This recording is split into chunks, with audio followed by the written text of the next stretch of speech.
So this position is going to be another one to try and strengthen the muscles on the back side of my arm and shoulder blade. The first position that we did was more of just pulling the arm to the side. You'll see my son demonstrating that. This one's going to be a progression from that to take my arm from my side more out to this abducted position.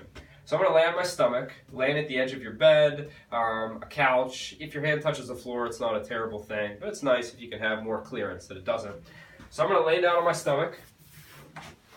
I'm going to position my forehead on my forearm so that my neck can stay in a pretty neutral position. I don't want my neck going into this deep arch. And I also want to pay attention to my lower back, that as I do this, my lower back's not doing this, right? So sometimes I'll tell people, try and tuck your chin a little bit. So I lengthen my neck, and then also try and maybe create a little bit of tension into your stomach. So same thing, my back flattens as opposed to arches.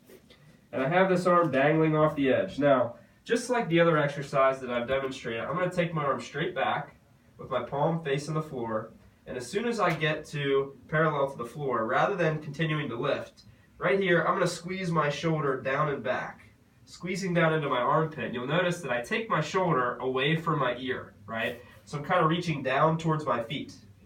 Now from here, I want to try and keep that scapular position as I slowly come out towards this T.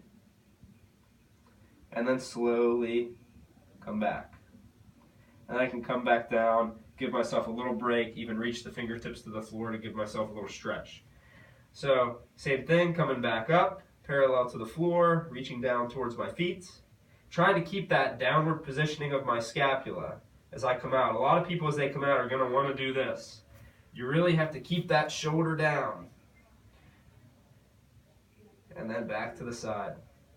So the way I like to organize it is if I go up and I do one, and that's not so bad, maybe next time I'll try 2 in a row. So I'll come up here, I'll pause for a few seconds, I'll slowly transition out, I'll slowly transition back, I'll slowly transition back out, and back, and come down.